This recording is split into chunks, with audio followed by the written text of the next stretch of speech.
मग मला हे प्रश्न विचारू नका ना फालतू. मला काय अर्थ नाही ना. मी येत जाईन, भेटत जाईन, आपण खायला जाऊ, बाहेर जेवायला जाऊ. कालच मी वडापाव खाल्ला ना, कालच खाल्लाय. हा, लोकांना महाराष्ट्र नवनिर्माण सेनेतर्फे खूप अपेक्षा आहे इतर पक्षांच्या तुलनेत, आणि त्यांना करा मतदान. माझ्याकडे फक्त अपेक्षा ठेवा. जेव्हा तुम्ही तिकीटचं वाटप करणार, काय तुम्ही मनात त्याचं ठरलं की महिलांना आपण तिकीट द्यावं, असं तुमचा काही असं आहे का? नाही, असं काही नाहीये, असं काही नाहीये. पण महिलांना जास्तीत जास्त जागा जिथे जिथे असेल ना, निवडून येण्यासारखं असेल तिकडे ह्या निश्चित गोष्टी करू. म्हणजे त्याचा काय प्रश्नच येतो. हा,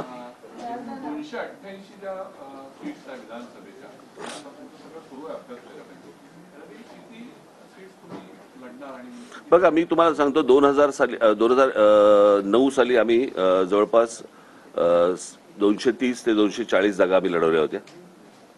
आणि 2009ला साधारणपणे यावेळेलाही आम्ही साधारणपणे 250 च्या आसपास आम्ही जागा लढवू. 200 सव्वा 200च्या आसपास. काही ठिकाणी तुम्हाला स्ट्रेन जाणवतात आहे, तर अशा किती जागा तुम्हाला म्हणजे यू आर फुल कॉन्फिडंट? आत्ताच सांगू? सगळ्यांसमोर पेपर उघडा करू आता? असं थोडी राजकारण असतं.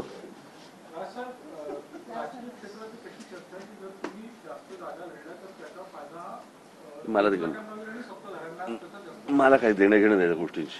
मला माझ्या पक्षाची देणं घेणं.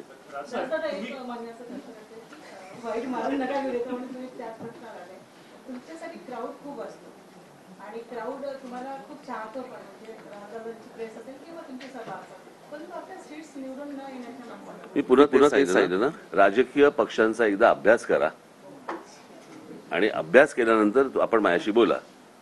अटलजींच्या भाषणाला आणि बाळासाहेबांच्या भाषणाला देखील प्रचंड गर्दी व्हायची. त्याच्या सीट नाही यायच्या. त्याला एक काळ जावा लागतो, त्याला एक वेळ जावा लागतो. कळलं का?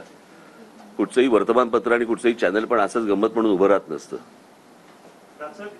तुम्ही युट्यूब बोलत का? युट्यूब उभं राहायला किती काळ गेला जरा एकदा तपासून घ्या. तुमचा जो राजकारण थोडा अग्रेसिव्ह स्टाईल आहे, तुम्ही जे तुमच्या मनाचं तुम्ही बोलता, पण तुमचे जे सहकारी आहे आणि न्यू जनरेशन आहे, तुम्हाला कधी सांगतात का की थोडा डिप्लोमॅटिक आता हवं? हो, मला सांगतात. हो, जास्ती खरं बोलू नका. नाही, अमित नाही, बाकीचे सगळे सांगतात. पण तुम्ही चेंज होणार का? नाही, आता काय असतं, सुधारायचं एक वय निघून जातं आणि बिघडायचं एक वय निघून जातं. याला जोडून एक क्वेश्चन आहे.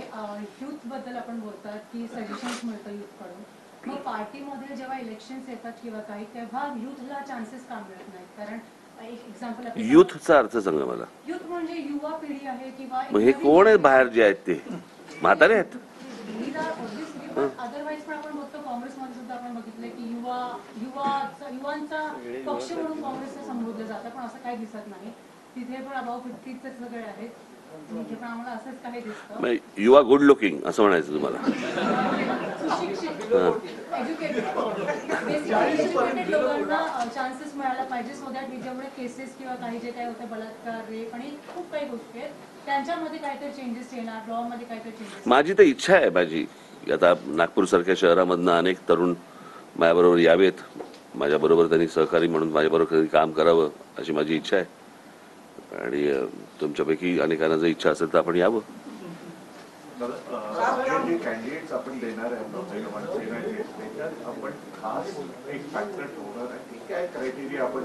मी तुम्हाला एक गोष्ट सांगतो. आमच्या सगळ्या जिल्ह्यांमध्ये आम्ही आमचे पक्षाचे टीम्स पाठवलेले आहेत आणि ते ह्या गोष्टींचा अनालिसिस करून माझ्यासमोर आले. कळलं का? कारण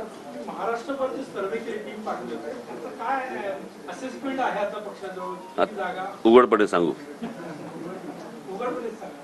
मी मला एकदा तुमच्या ना चॅनलची जेव्हा तुमची मीटिंग असते ना, ह्याला काढायचा ह्याला घ्यायचा वगैरे, मला एकदा बसवाल?